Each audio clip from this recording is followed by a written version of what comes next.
You were taught to be good since the moment you could walk, talk, smile. You were praised for obedience, rewarded for silence, loved for being agreeable. You said yes when you wanted to scream no. You smiled when you were bleeding inside. You complied because it felt safer than being cast out, because in your world, goodness was currency, and disobedience, a ticket to loneliness. Have you ever asked yourself who defined your idea of right and wrong? Who drew the line between sin and virtue inside your mind? Because morality was never yours. It was given to you, and it was never given for your liberation. Morality, as most people know it, is not a compass. It's a leash.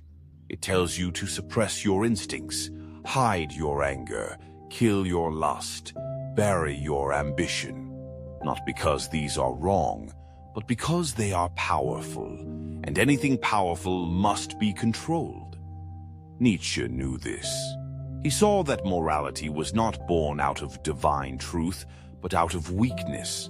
The herd feared the strong, the masses feared the individual who stood alone. So they created virtues to punish what they could never be. They called pride a sin, called obedience a virtue. They sanctified suffering and demonized desire. You were never evil, you were just alive.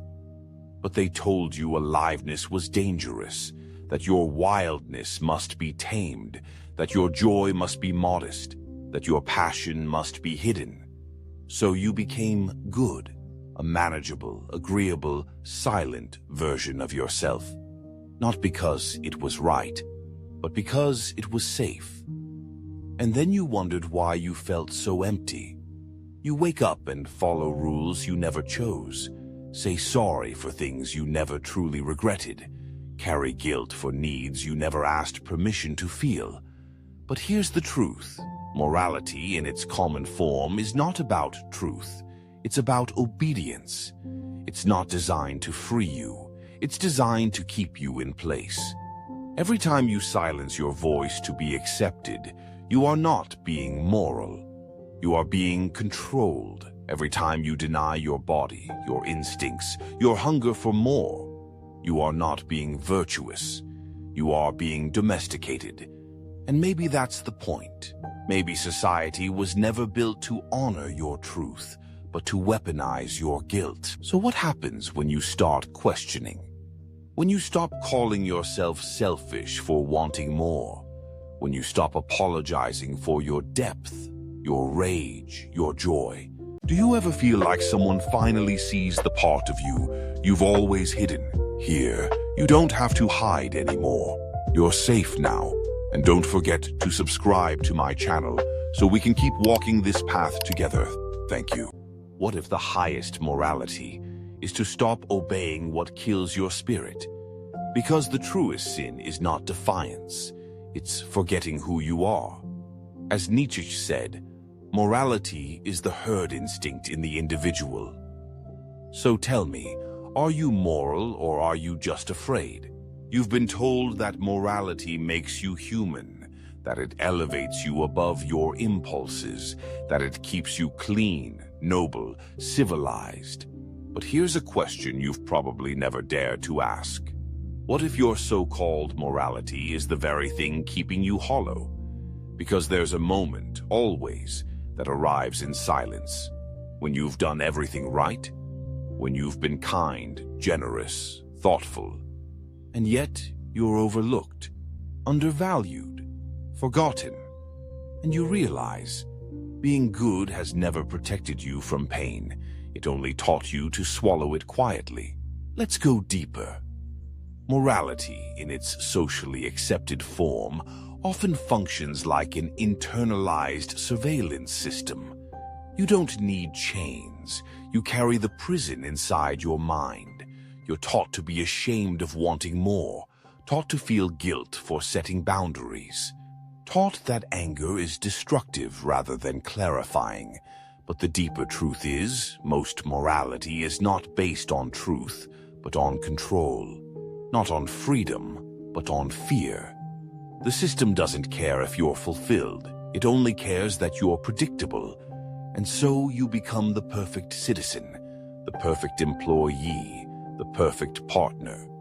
All roles, no essence. You live in a carefully curated image of virtue. But inside, you're starving, because what they called goodness was never about your soul. It was about your usefulness. You were taught to abandon your instincts in exchange for approval. But instincts are not primitive, they are sacred. They're the voice of the self before it was colonized by culture. Nietzsche once said, "The individual has always had to struggle to keep from being overwhelmed by the tribe." And it's true, the tribe needs you tame, predictable, easily defined. So it gave you rules to follow, so you'd forget how to feel. It gave you commandments, so you'd forget how to choose. It gave you shame, so you'd forget your own power. Here's what happens when you internalize this system too deeply. You stop trusting yourself. You start apologizing for being human. You equate discomfort with wrongdoing.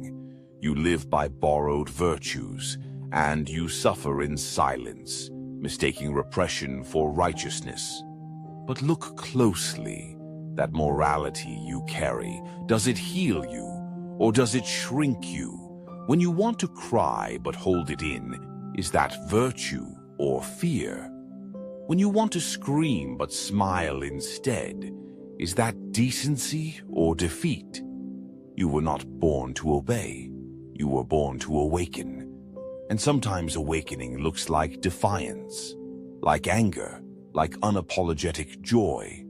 Not because these are immoral, but because they threaten the illusion of order. So they called it sin. And you believed them. Maybe morality, as you know it, was never about being good. Maybe it was about being manageable. But you are not here to be manageable. You are not here to reduce yourself for comfort. You are not here to shrink so others feel safe. You are not here to wear a mask of decency while your soul screams for freedom. You are here to be real, and real doesn't always look polite. It doesn't always look calm. It doesn't always look moral, but it feels like truth. And truth is what sets you free. There's a moment in everyone's life when the mask cracks, not because you want it to, but because your soul refuses to wear it one more day. You've smiled long enough, nodded long enough, played the part they gave you long enough, and something inside you whispers, "I can't do this anymore." That whisper is not rebellion, it's revelation, because the virtue they praised in you was never yours. It was theirs, a costume stitched from their fears, not your truth. So what happens when the mask falls? You meet the one thing you were taught to avoid, your shadow. The shadow is everything morality told you to disown. Your rage, your lust, your ambition, your desire to be seen, heard, chosen. Not because these parts are evil, but because they are powerful, and anything powerful threatens the system. Carl Jung taught that the shadow is not our enemy. It's our unintegrated self. It holds the parts of you that were unloved, unaccepted, unwanted. When you were told, "Don't be so loud," you buried your voice. When they said, "Stop being selfish," you buried your needs. When they said, "Good girls don't get angry," you buried your fire. And morality applauded it. But here's the paradox. What you repress, you do not destroy. You distort. Repressed rage becomes passive aggression. Repressed lust becomes obsession. Repressed need becomes manipulation. So you walk around moral on the outside and fractured on the inside. You become the person who always helps but secretly resents it. The person who says yes but feels used. The person who smiles but cries alone. And they call that virtue. But your shadow knows better. Your shadow wants wholeness, not performance. And wholeness only comes when you face what you've buried. That means letting yourself want, letting yourself say no, letting yourself burn for something that terrifies others. Because here's what they won't tell you. Your shadow holds your power, your authenticity, your raw, untamed truth. Morality says, be good. The shadow says, be real. And in a world obsessed with appearances, being real is the most radical act. You don't need to destroy the shadow. You need to dance with it.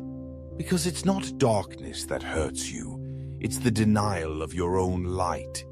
The parts of you you've been taught to hide are the exact parts you must reclaim to be whole.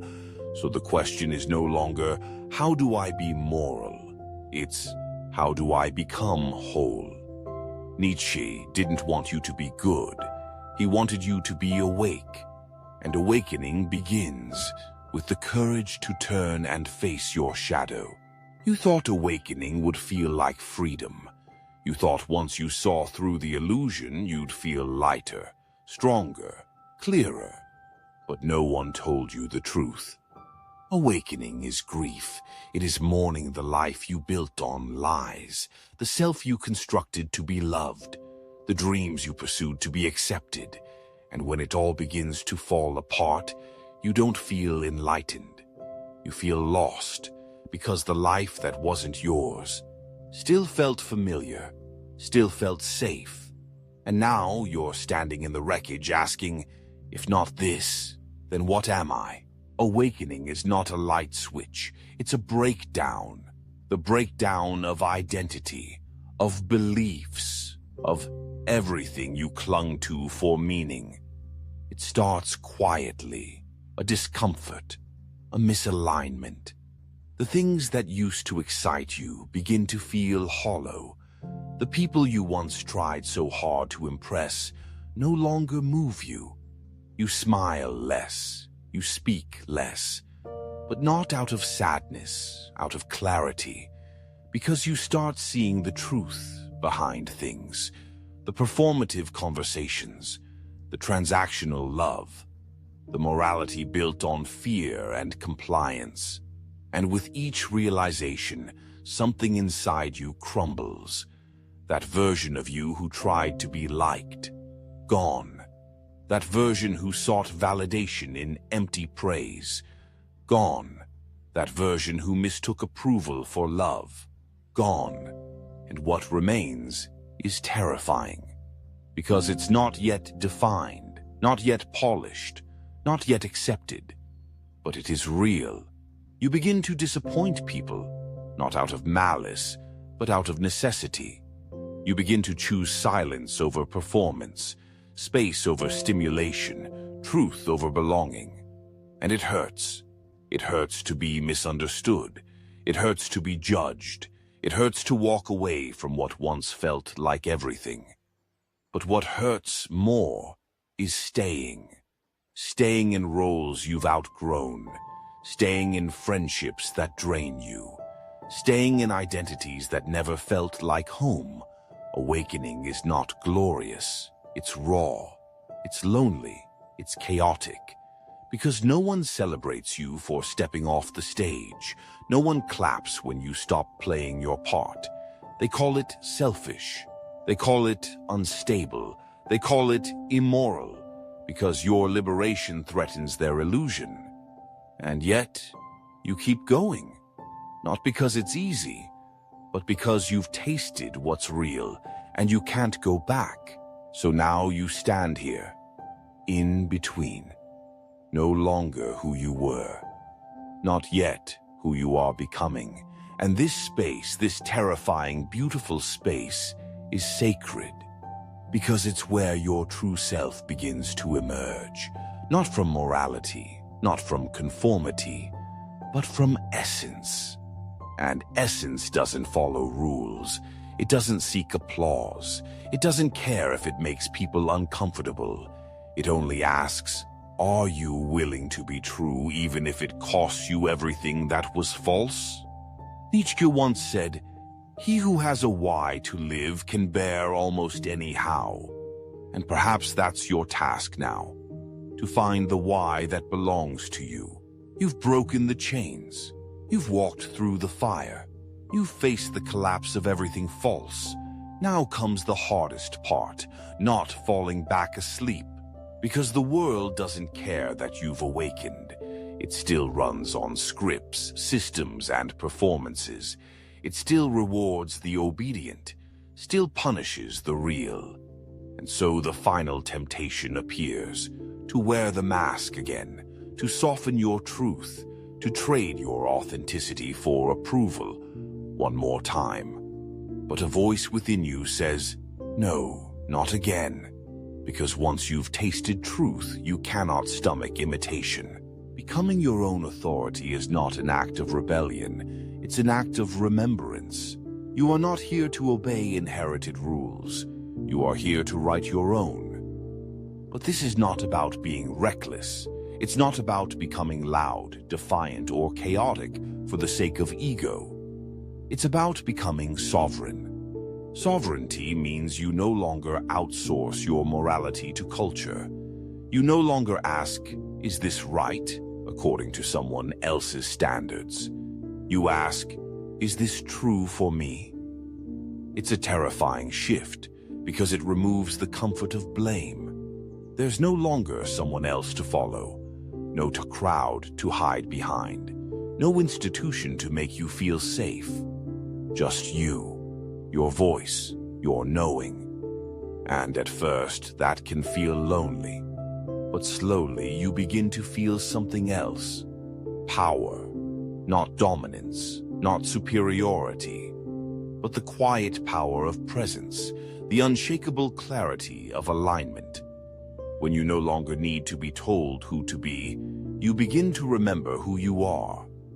And in that remembering, everything changes. You speak less, but when you do, your words carry weight. You move slower, but each step is rooted. You love deeper, but without losing yourself.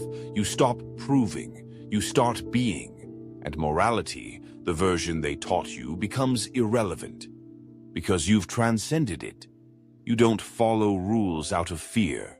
You follow truth out of love. Your compass is no longer shame, it's soul.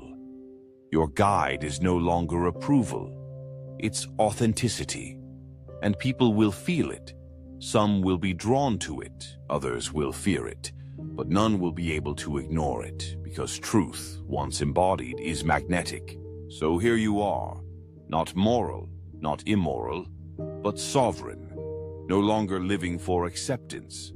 No longer bending for belonging, no longer shrinking to fit someone else's frame. You are the authority now, the rebel who remembers, the heretic who heals, the outcast who is finally at home, within. Nietzsche didn't ask you to become good, he asked you to become free. And freedom begins when you stop apologizing for being who you truly are.